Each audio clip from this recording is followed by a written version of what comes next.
Worthy is the Lamb who was slain. Holy, holy is He. Sing a new song to Him who sits on heaven's mercy seat.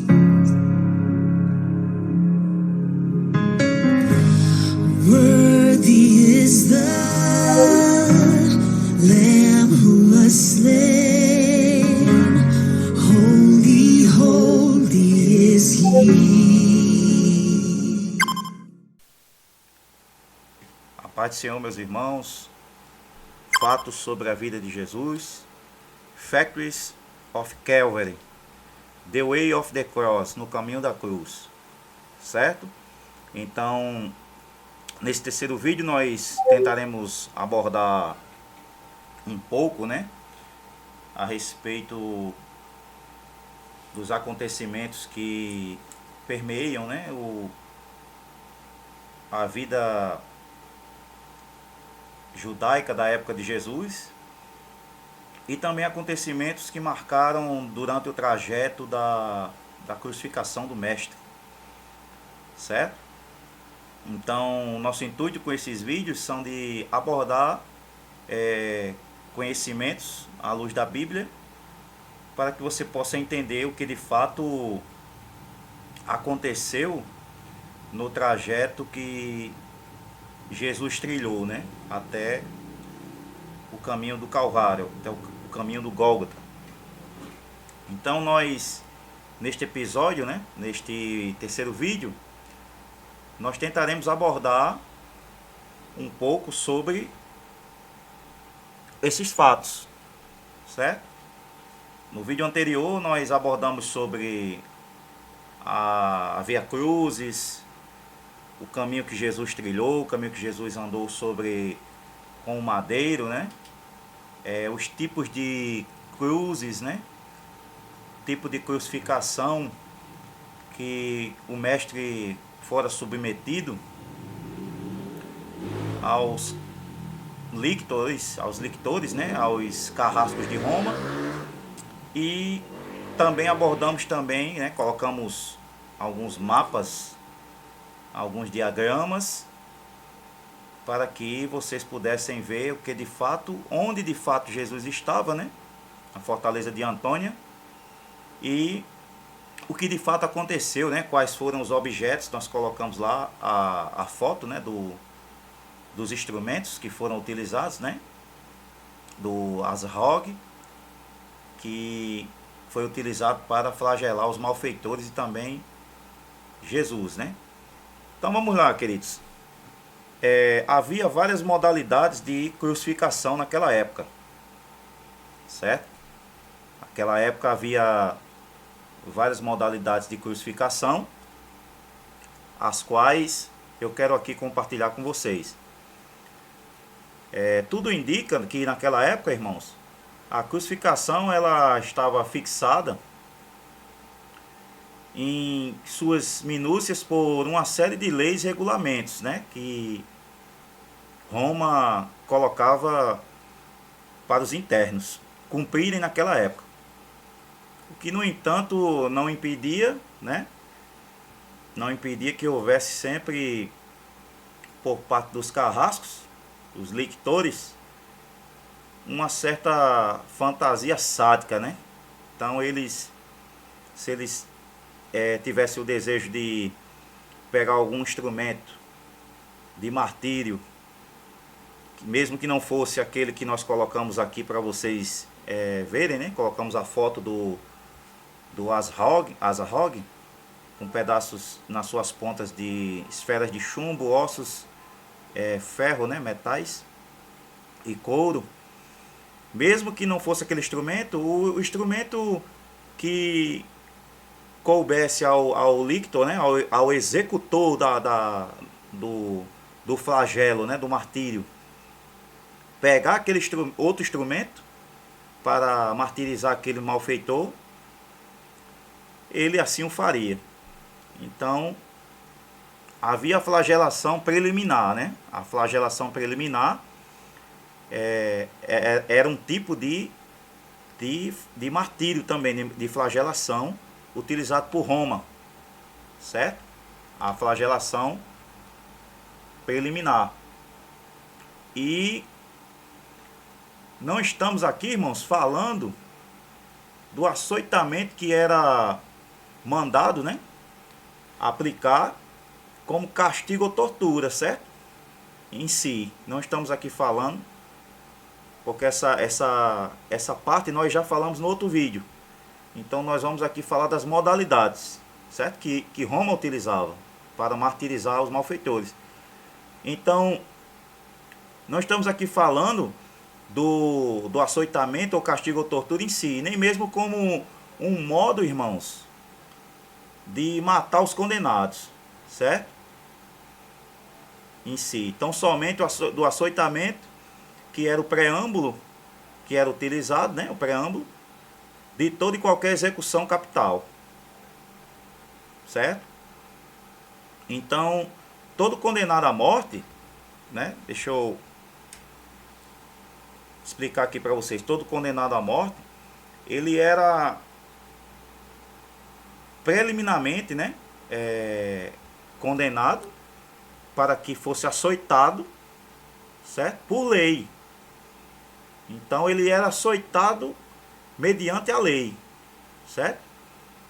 Pilatos, ele não mandou Jesus ser açoitado porque simplesmente ele teve vontade, não. Diante da lei, né? A nossa lei, diz Pilatos, né, manda que a gente solte um homem por comemoração, né, do costume de Roma, soltar um homem que foi Barrabás e açoitar outro, né, conforme a lei de Roma. Então naquela ocasião ele solta a Barrabás, né, que era um salteador, um incitador de insurreições, né, de insurreição, de rebelião, tinha cometido um homicídio e manda açoitar Jesus, né? Veja que há um contraste aí. Quer dizer, é como a sociedade de hoje, né, que deixa a impunidade crescer cada vez mais. A justiça de hoje, né, o judiciário, ele faz com que aquele preso seja solto, responde em liberdade e, infelizmente, quem perde é aquela família que perdeu aquele seu ente querido, né? Vítima de um assassino, né? De um criminoso qualquer. Então, havia um pouco de impunidade, né? Propriamente dito, podemos dizer assim, havia muita impunidade na época de Roma. Então, todo condenado à morte devia ser, por lei, açoitado preliminarmente, que fosse a execução feita pela crucificação, certo?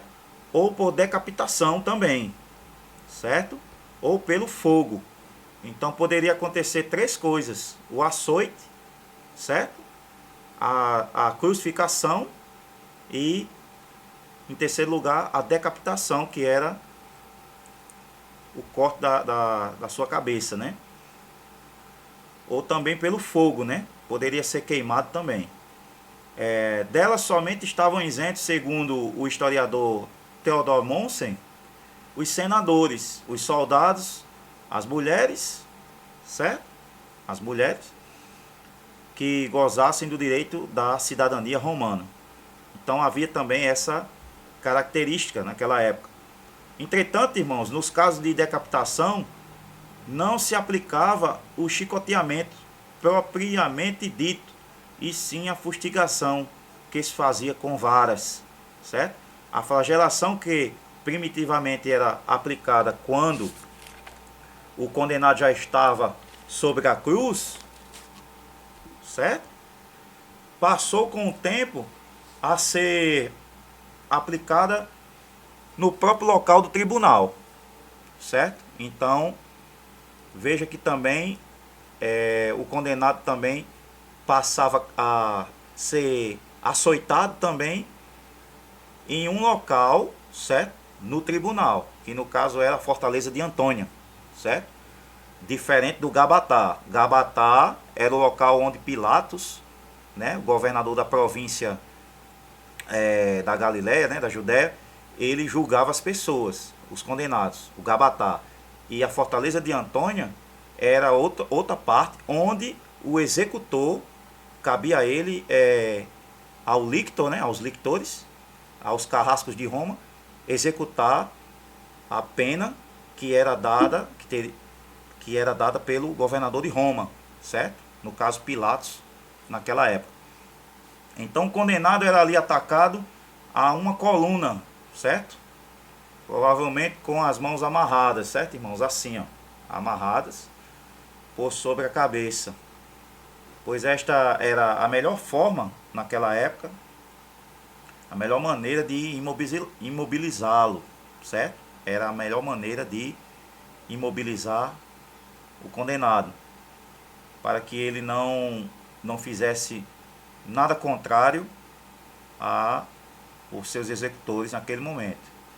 Então, no caso de Jesus, Jesus não esboçou nenhuma reação, né? O mestre, ele não esboçou nenhuma reação. Encontramos em Plauto essa referência: levai-o para dentro e amarrai-o solidamente a coluna, né? Algum tipo de coluna em que o prisioneiro ou ele abraçava e tinha suas mãos presas, ou uma coluna fincada ao chão, o qual o prisioneiro colocava suas mãos e era acorrentado ali, certo? Então despiam o condenado antes de o açoitarem, certo? Eu volto novamente a enfatizar com vocês a importância desta atitude, deste costume de Roma, que tiraram parcialmente as vestes de Jesus, não foi toda a veste, certo? Ficava uma roupa embaixo, certo? Uma roupa embaixo da túnica, para que ele não fosse despido completamente. Então o despiam, certo? Despiam o condenado e o faziam, certo, irmãos? Então despiam o condenado na hora do seu açoitamento, para que ele não tivesse chance de se redimir naquele momento, certo? Então faziam isso com todos os condenados. Tiravam parcialmente a sua vestimenta, e o deixavam quase nu, praticamente. Então, antes do açoitamento, o instrumento que era utilizado para flagelação, como nós já falamos no vídeo anterior, existiam diversos instrumentos, desde o azarrogue a porretes, alguns tipos de outros instrumentos, né, que eram aderidos aos carrascos de Roma, certo? O flagrum, que é o nome em latim, certo, do azarrogue, instrumento especificamente romano, como eu já mostrei fotos aqui anteriormente, era um dos principais, que era utilizado para a flagelação. Era o que nós conhecemos hoje como açoite ou chicote, certo? Compunha-se de um cabo curto, ao qual estavam fixadas grossas e compridas tiras de couro cru. Na extremidade dos chicotes estavam inseridas rodelas de ferro, certo? Pequenas esferas de chumbo e ossos de carneiro, certo? Quero deixar bem claro aqui. Então é um instrumento de martírio, que nós colocamos fotos no vídeo anterior. As correias iniciavam a inchação e os primeiros cortes na pele, enquanto as pequenas esferas de ossinhos, irmãos, imprimiam profundas contusões, certo? Causavam ferimentos profundos, subcutâneos, na região daqui do tórax, mas na região das costas, certo? A consequência destes ferimentos era uma grande hemorragia, que ocasionava na vítima. E além disso, havia consequência de um grande enfraquecimento, certo? Consideravam da resistência do condenado. Então, após o açoite, o condenado ele ficava enfraquecido, né?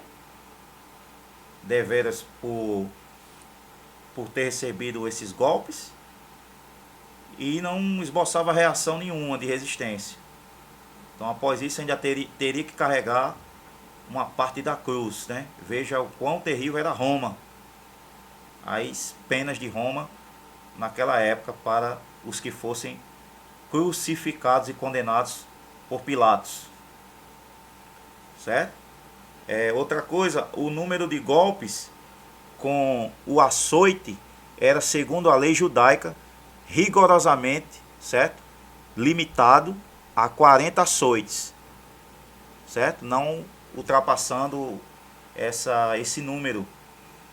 Mas os fariseus, gente escrupulosa para ter absoluta certeza, irmãos, de não ultrapassar o número, exigiam que se contasse 40 menos 1, isso é 39 açoites, né? 39 açoites. 39 açoites, certo? Entre os romanos, a lei não conhecia outro limite, senão a necessidade de não matar o condenado sob os golpes. Então, não podia matar o condenado com os golpes e os açoites, certo? Teria que deixar ele vivo para que ele pudesse carregar a parte da cruz por 1,5 km, aproximadamente 2 km até fora de Jerusalém, onde ficava o Gólgota, certo? Se ele sobrevivesse, é claro, né? Porque poderia também morrer no trajeto. Nós deixamos bem claro isso no outro vídeo, nosso vídeo anterior, na parte 2, sobre os fatos do Calvário. Quer dizer, a vítima poderia consideravelmente, após esses açoites, irmãos, morrer de hemorragia no trajeto até o Gólgota. E a cruz não ser carregada. Porque pelos golpes que recebeu na fortaleza de Antônia, no lugar de execução, certo?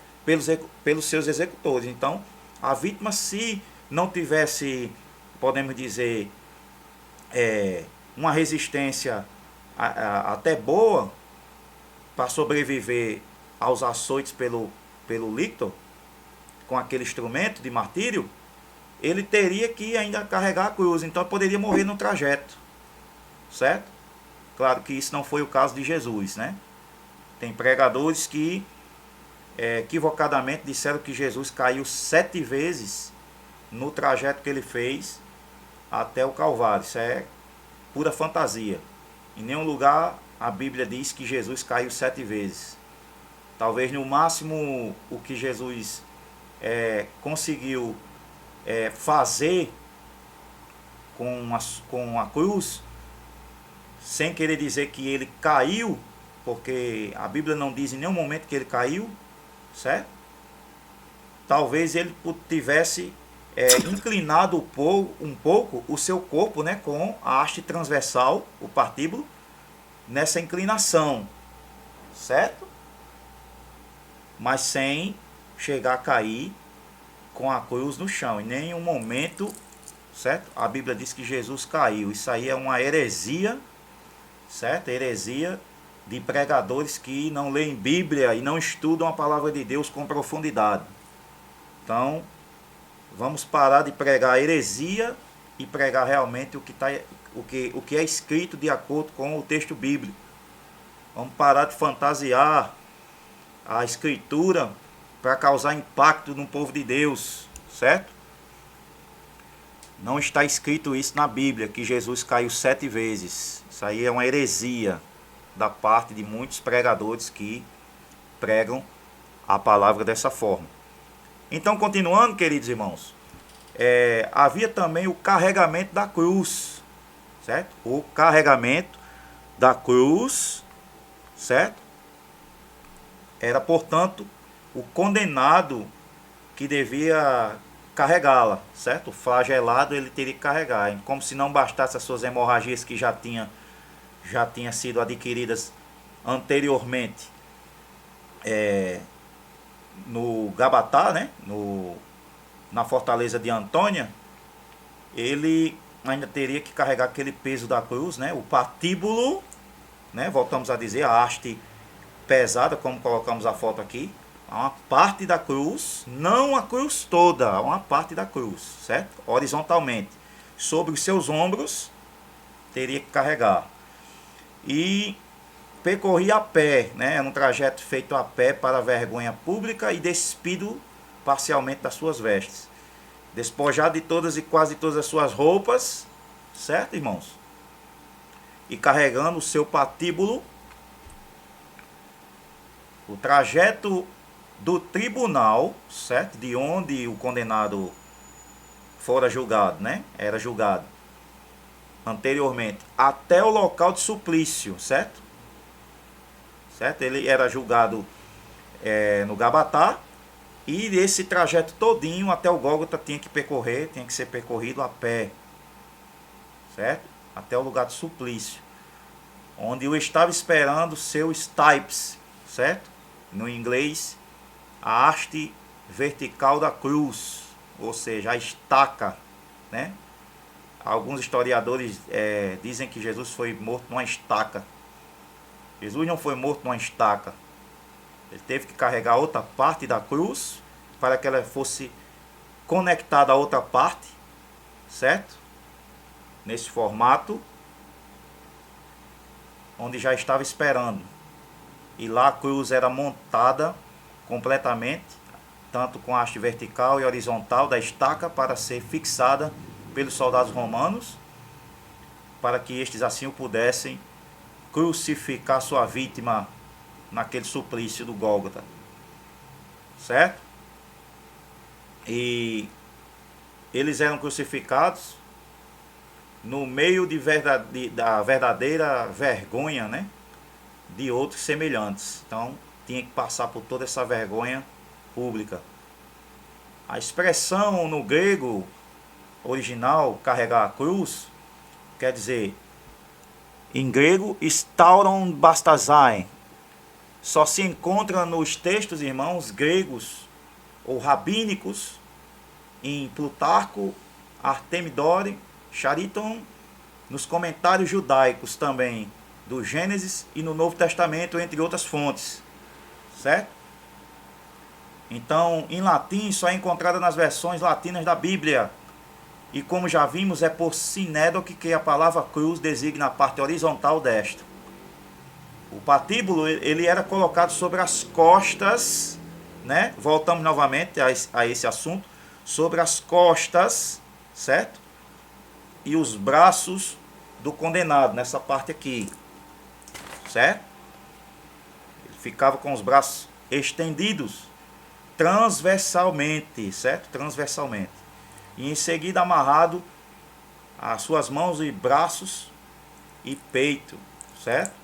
Era, portanto, só o patíbulo, irmãos, que o condenado carregava, certo?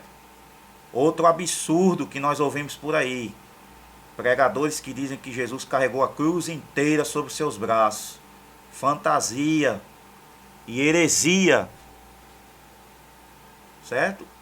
Nós temos que levar em conta o texto bíblico, a hermenêutica bíblica, a exegese bíblica e a historicidade do texto também, certo? O costume daquela época. Como era o costume daquela época? Qual era o costume de Roma? Isso tem que ser enfatizado, isso tem que ser considerado.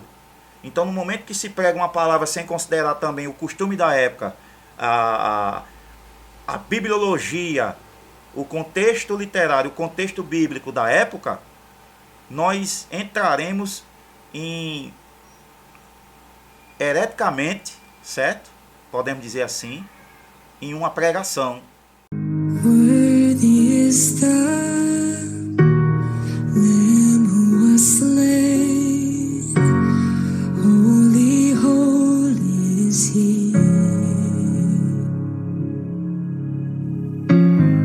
Sing a new song to Him who sits on heaven's mercy seat.